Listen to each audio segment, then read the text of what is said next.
نحمده ونصلي على رسوله الكريم اما بعد اعوذ باللہ من الشیطان الرجیم بسم اللہ الرحمن الرحیم الا ان اولیاء اللہ لا خوف علیہم ولا هم يحزنون الذين آمنوا وكانوا يتقون لهم البشرى صدق اللہ العظیم۔ صدر محترم، شرکائے اجتماع اور برادران گرامی، السلام علیکم ورحمۃ اللہ وبرکاتہ۔ مولانا محمد فاروق خان صاحب رحمۃ اللہ علیہ کی وفات پر پہلے تو میں ان کے صاحبزادے برادر طارق انور صاحب اور ان کے اہل خانہ سے اظہار تعزیت کرتا ہوں۔ اللہ ان کو صبر جمیل عطا فرمائے، اور مولانا نے جو اپنا دینی روحانی ورثہ چھوڑا ہے ان پر عمل کرنے کی ان کو اور ہمیں توفیق عطا فرمائے۔ میں نے قرآن کریم کی ایک آیت تلاوت کی ہے، سورہ یونس کی یہ آیات ہیں۔ اللہ تبارک و تعالیٰ فرماتے ہیں کہ سنو، آگاہ رہو، الا ان اولیاء اللہ لا خوف علیہم ولا هم يحزنون، جو اللہ کے ولی ہیں ان کو نہ کوئی خوف ہوگا اور نہ وہ غمزدہ ہوں گے۔ اللہ کے ولی کون ہیں؟ اگلی آیت میں وضاحت فرمائی کہ الذین آمنوا وکانوا یتقون، جو اللہ پر ایمان لائے، اللہ کے ذات پر، صفات پر، حقوق پر، اختیارات پر، رضا پر ایمان لے آئے، وکانوا یتقون، اور اپنی زندگی احتیاط اور تقوی اور خدا ترسی کے ساتھ گزاری۔ اللہ تعالیٰ کہتا ہے کہ ان کے لیے خوشخبری ہے دنیا میں بھی اور آخرت میں بھی۔ ہمارے ہاں اولیاء کا تصور اوضاع سے ہے، وضاقتہ سے، بالعموم حیت سے ہے، لیکن قرآن کی نظر میں اللہ کے ولی وہ ہیں جن میں یہ دو بنیادی باتیں پایا ہوں، ایمان کامل ہو اور تقوی کامل ہو۔ جو اس پہ پورا اترتا ہے وہ اللہ کا ولی ہے۔ مولانا محمد فاروق خان صاحب کی پوری زندگی آیت کے ان دونوں پہلوؤں پر محیط ہے، اللہ پر کامل ایمان اور کامل خدا ترسی کی زندگی۔ ہماری نظر میں اس آیت کا بڑے مصداق ہیں اور وہ اللہ کے بڑے ولی ہیں اس وقت جو دنیا سے رخصت ہوئے۔ مولانا مرحوم کی زندگی پر بہت سے باتیں آئی ہیں اور آئیں گی، لیکن جو چیز پوری زندگی میں ان کی حاوی رہی وہ اللہ کی کتاب قرآن اور اللہ کے رسول کی سنت، جن کو کلام نبوت میں انہوں نے ڈھالا۔ یہ دو چیزیں ان کی زندگی کا بنیادی سرمایہ ہیں، اور اسی کو آخری خطبے میں اللہ کے رسول صلی اللہ علیہ وسلم نے فرمایا کہ ترکت فیکم امرین لن تضلوا بعدی کتاب اللہ و سنت نبیہ۔ لوگوں یاد رہے، میں دنیا سے جا رہا ہوں لیکن دو چیزیں تمہارے درمیان چھوڑ کر کے جا رہا ہوں، اگر تم ان کو پکڑ لو گے مضبوطی سے تو کبھی گمراہ نہ ہوں گے۔ ایک اللہ کی کتاب قرآن کریم اور دوسری سنت رسول صلی اللہ علیہ وسلم ہے۔ دنیا شاہد ہے، مولانا کی زندگی شاہد ہے، اور آپ جن لوگوں نے پڑھا ہے وہ شاہد ہے کہ پوری زندگی مولانا نے انہی دو باتوں کی تشریح میں، تعبیر میں اور تنفیذ میں گزاری ہے۔ اللہ کی کتاب کی تشریح، اللہ کے رسول صلی اللہ علیہ وسلم کی سنت کی تشریح میں گزاری ہے۔ مولانا عام معنوں میں کسی دینی مدرسے کے سند یافتہ نہیں تھے، جیسے ہم لوگ ہیں، کوئی قاسمی ہے، کوئی ندوی ہے، کوئی اصلاحی ہے، کوئی فلاحی ہے، کوئی سلفی، ایسے نہیں تھے۔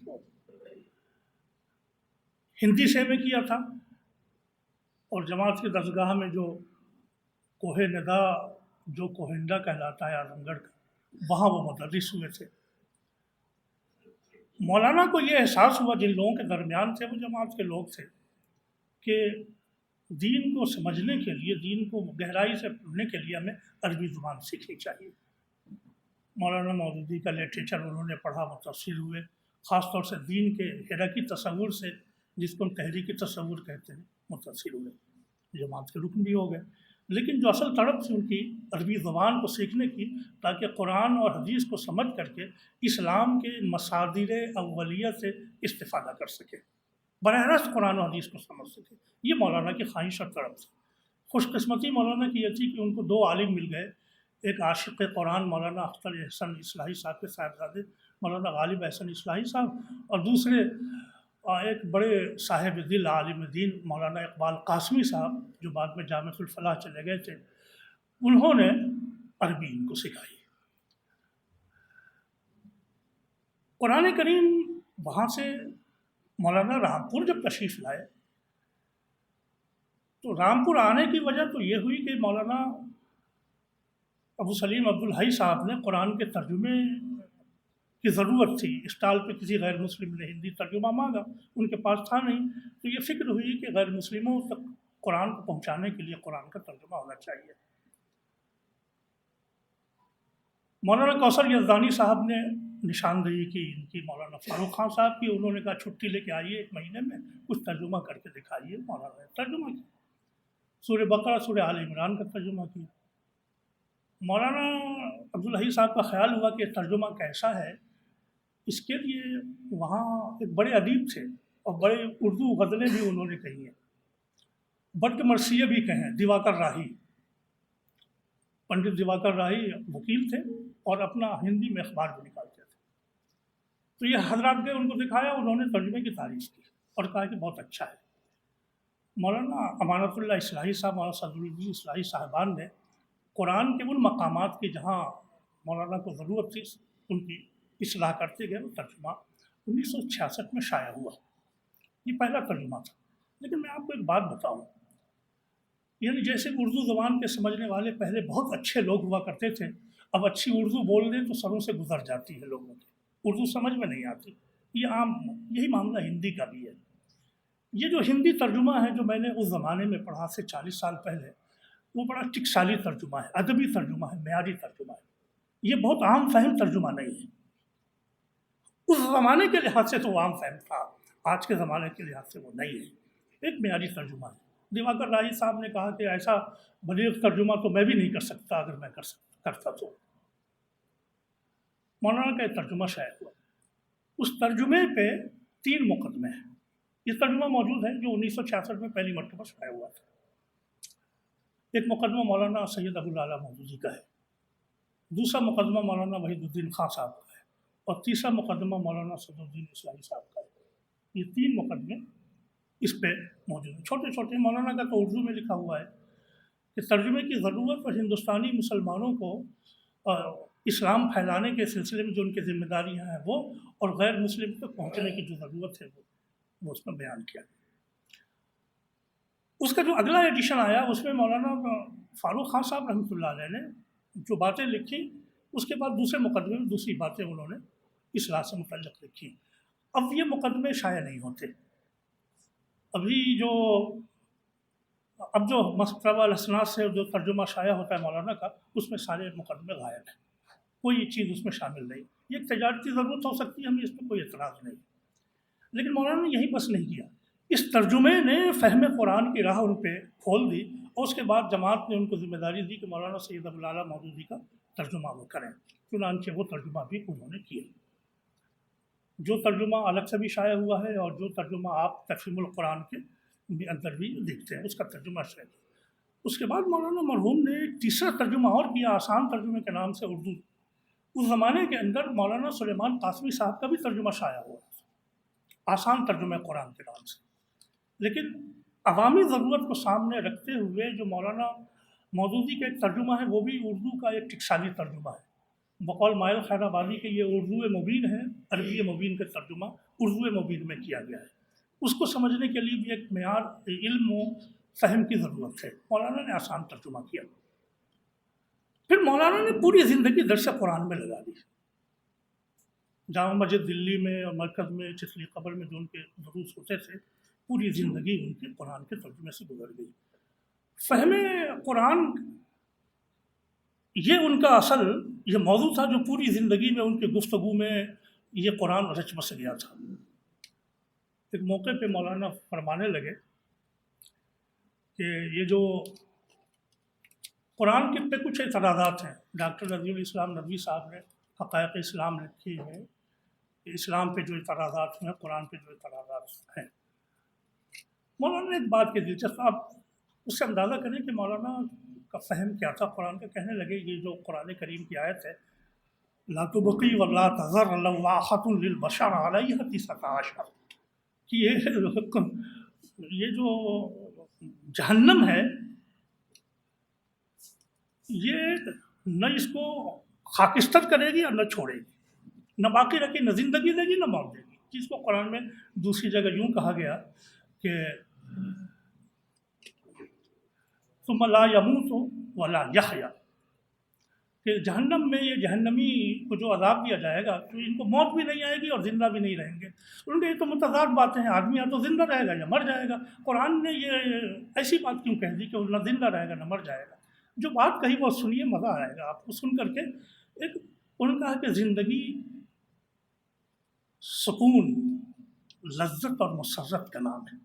یہ اگر ختم ہو جائے تو زندگی ختم ہو جاتی ہے، اور یہ نہ ہو تو آدمی خود موت کو ترجیح دیتا ہے کہ اے کاش مجھے اٹھا لیا جاتا. تو جب جہنمیوں کو جب عذاب دیا جائے گا تو وہ یہ ان کے سکون، لذت اور مسرت ختم ہو چکا ہوگا اور عذاب میں مبتلا ہوں گے. تو ایک ایسا اسٹیٹ آف افیئر ہوگا کہ جس میں زندگی بوجھ ہوگی اور موت کو طلب کیا جائے گا، موت آئے گی نہیں اور زندگی جائے گی نہیں. یہ جو نفسیاتی کشمکش ہے اس کو قرآن کریم نے بہت خوبصورتی سے بیان کیا ہے. فرمانے لگے کہ یہ جو آخرت کا تصور ہے یہ محض یہ تھوڑا ہی تصور ہے کہ آدمی مر گیا تو دوبارہ ایک زندگی ہوگی، ان کا نہیں. مولانا فرماتے تھے کہ دیکھو آخرت کا تصور اصل میں اس انسانی زندگی کو مستقیم بنانے کے لیے ہے. آپ کے خیالات میں اعتدال خوف خدا کی وجہ سے پیدا ہوتا ہے، حقوق کی رعایت کا خیال خوف خدا کی وجہ سے پیدا ہوتا ہے، صراط مستقیم پہ چلنے کا خیال خوف خدا کی وجہ سے پیدا. اگر آخرت کا خیال نہ ہو تو آدمی شتر بے مہار ہو جائے.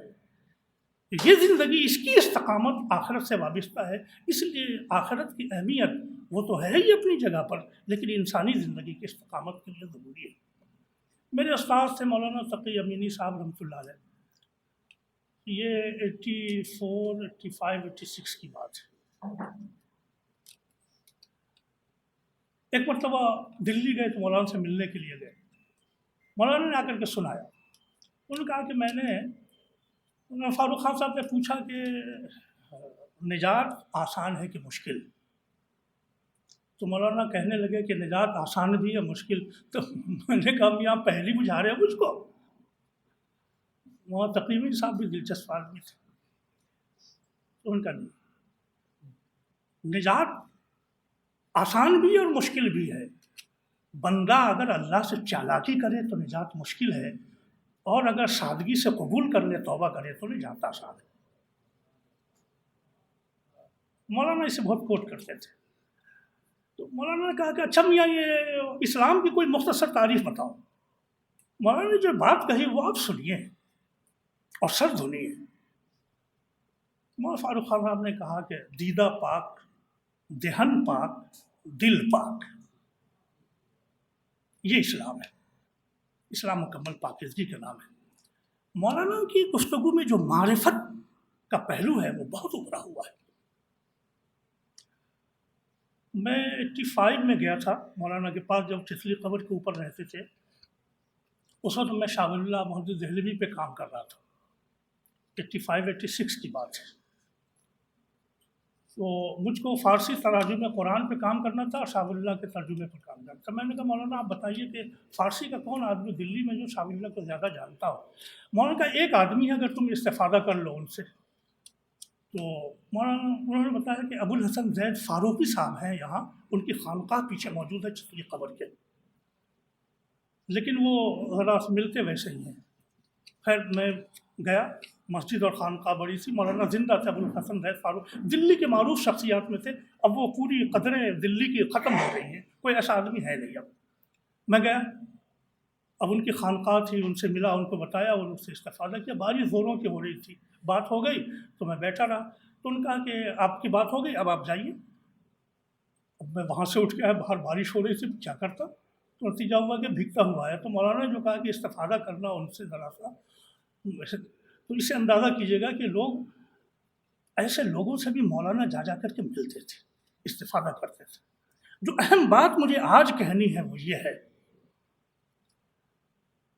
مولانا نے کلام نبوت کا ترجمہ، احادیث کا ترجمہ کیا اور اس کو سلیقے سے شائع کیا کہ انسان کے نظام زندگی کا وہ جز بن جائے۔ مقدمے میں، پہلے مقدمے یہی لکھا ہے انہوں نے، اسلام ایک نظام حیات اور نظام زندگی کی حیثیت سے لوگوں کے سامنے آ جائے، یہ رسول اللہ صلی اللہ علیہ وسلم کی حدیث کو اس طرح مرتب کیا۔ ایسا نہیں ہے کہ ماضی میں لوگوں نے نہیں کیا، یہ جو ائمہ کرام ہیں، امام بخاری، امام مسلم، سب نے یہی کیا، اپنے زمانے کی ضرورت کے لحاظ سے اسلام کو ایک نظام حیات کی حیثیت سے پیش کیا۔ لیکن زمانہ بدلتا ہے تو تقاضے بدلتے ہیں، ضرورتیں بدلتی ہیں، نقطہ نظر بدلتا ہے۔ مولانا نے کلام نبوت میں عصر حاضر کو سامنے رکھتے ہوئے یہ نقطہ نظر اپنایا کہ حدیث ہماری زندگی میں رچ بس جائے اور مسلمانوں کی زندگی مستقیم ہو جائے۔ مولانا کا سب سے جو بڑا مقام تھا، میدان تھا، وہ ہندو مذہب، عیسائی مذہب اور خاص طور سے ہندو مذہب کے ساتھ بدھ مذہب کا مطالعہ تھا۔ ان کے اوپر بہت ساری کتابیں ہیں۔ اسی موقع پر ایک مرتبہ میں نے مولانا سے ملاقات کی کہ شاہ ولی اللہ کا جو زمانہ تھا، دلی والوں نے دیکھا تھا، ان کے اوپر اور کن کن لوگوں نے کام کیا۔ کہنے لگے کہ کام کی ضرورت ہے کہ اس زمانے میں جو انگریزوں سے مناظرے ہوتے تھے، اس میں اسلام کے جن جن اصولوں کے اوپر اعتراضات ہوتے تھے، مسلمان اس کا جواب دیتے تھے۔ یہ مناظرانہ ادب اس زمانے کی ادبی تحریک کو سمجھنے کا ایک بہت بڑا ذریعہ ہے کہ مسلمانوں نے اپنے علم کو، اپنے دین کو معاصر چیلنج کے سامنے کس طرح پیش کیا۔ یہ اس زمانے کا ایک ادب ہے، کہا کہ یہ بھی مطالعے کا ایک پہلو ہے۔ چنانچہ میری یہ جو کتاب ہے جو شبلی اکیڈمی اعظم گڑھ سے شائع ہوئی، مطالعہ مذاہب کی اسلامی روایت، اس میں کہیں نہ کہیں وہ ان سے شامل تھا جو مولانا نے اس موقع پر فرمایا تھا کہ اس مطالعے کی ضرورت ہے۔ مولانا ایک بات کہا کرتے تھے کہ دیکھیے، اسلام اعتراف سے کام لیتا ہے۔ بڑی خوبصورت بات کی مولانا نے، دوسروں کا احترام کرتا ہے، دوسروں کی عزت کرتا ہے۔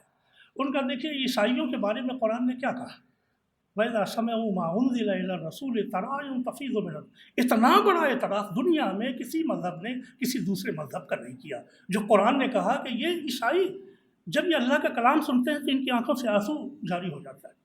دوسرے موقع پر ذَلِكَ بِأَنَّ مِنْهُمْ قِسِّسِينَ وَرُهْبَانًا وَأَنَّهُمْ لَا يَسْتَكْبِرُونَ۔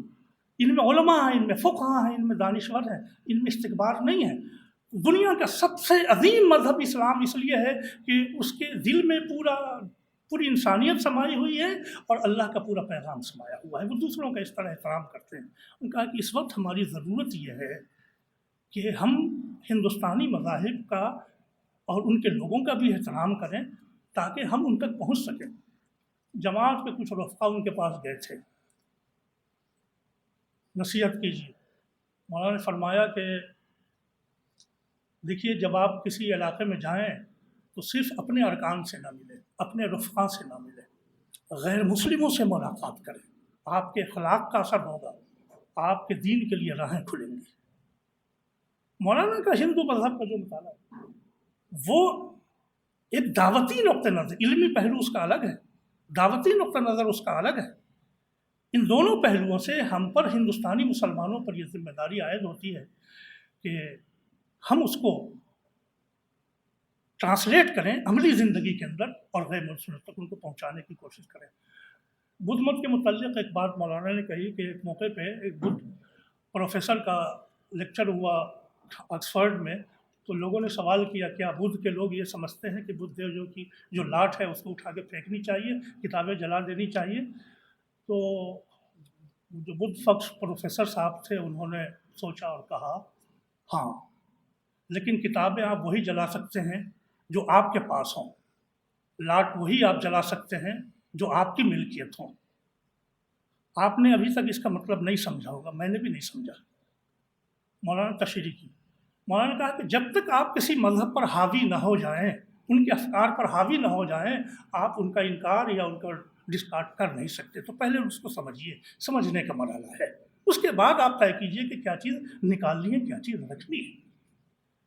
مولانا کی یہ جو نصیحت تھی کہ دوسرے مذہب کو گہرائی سے سمجھیے، پھر اس کے بعد آپ اس کے اوپر تنقید کیجیے یا اس کا اتباع کیجیے جو اس کے بارے میں کہیں۔ آخری بات جو میں کہنا چاہتا ہوں کہ ایک مرتبہ میں حاضر ہوا، بہت دنوں کی بات، بہت قریب میں حاضر ہوا۔ مولانا 1985 میں ادارے کے صدر ہو گئے تھے، مولانا صدر الدین اصلاحی صاحب کے بعد میں ادارے میں تھا موجود۔ تو مولانا جب اسٹیشن آتے تو میں ہی لینے کے لیے جاتا تھا، تو مولانا سے بہت سی دلچسپ باتیں ہوتی تھیں، بات مزاح کی اور ہنسی کی بھی ہوتی تھی، اس کا یہ موقع نہیں ہے۔ مولانا نے ایک نصیحت کی، مولانا جاتے ہوئے پوچھا کہ بھائی قاسم صاحب، آپ سب لوگ سمجھتے ہیں کہ خدا مجھ سے راضی ہو جائے، سب انسان کہتے ہیں خدا راضی ہو جائے، اللہ راضی ہو جائے،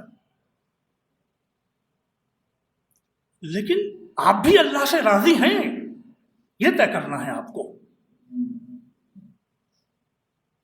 لوگ اللہ سے کو تو چاہتے ہیں کہ وہ راضی ہو جائے، لیکن خود کو اللہ کے قضا و قدر پہ راضی نہیں کرنا چاہتے۔ جو شخص اللہ کے فیصلے پر، اللہ کے قضا و قدر پہ راضی ہو جائے، اسی سے اللہ راضی ہوتا ہے۔ یہی تو قرآن کی اس آیت کا مطلب ہے، یا ایتھا النفس المطمئنہ ارجعی الی ربک راضیۃ مرضیہ۔ مولانا کی زندگی میں یہ نکات بہت ہیں، ان کی نجی مجلسوں میں بھی، ان کی تقاریر میں بھی، اور جو ان کی قلندرانہ صفت، کبھی کبھی آنکھیں بند کرتے تھے، آنکھیں بند کر کے وہ اپنے، پھر وہ نکات ان کے ظاہر ہو جاتے تھے۔ ایسا لگتا تھا کہ ایک عالم ہے، ان کے عالم خیال ہے وہ جو زبان سے نکلنا چاہتا ہے۔ مولانا چلے گئے، لیکن ایسے لوگ تحریک کے حلقے میں تو کیا، عوام کے حلقے میں کیا، ہندوستانی مسلمانوں میں بدل ملنا مشکل ہے ایسی شخصیت کا کہ جن کے اندر علم کی گہرائی کے ساتھ ایمان کی قوت اور تقویٰ کی صلاحیت ہو۔ میں تو صرف اقبال کی زبان میں یہ کہوں گا کہ نہ تخت و تاج میں نئے لشکر و سپاہ میں ہے، نہ تخت و تاج میں نئے لشکر و سپاہ میں ہے، جو بات مرد قلندر کی بارگاہ میں ہے۔ اللہ اس مرد قلندر کی مغفرت فرمائے، ان کے پسماندگان کو سبز جمیل عطا فرمائے، اعلیٰ علیین ان کا مقام و مرتبہ بلند فرمائے۔ وآخر دعوانا الحمدللہ رب العالمین۔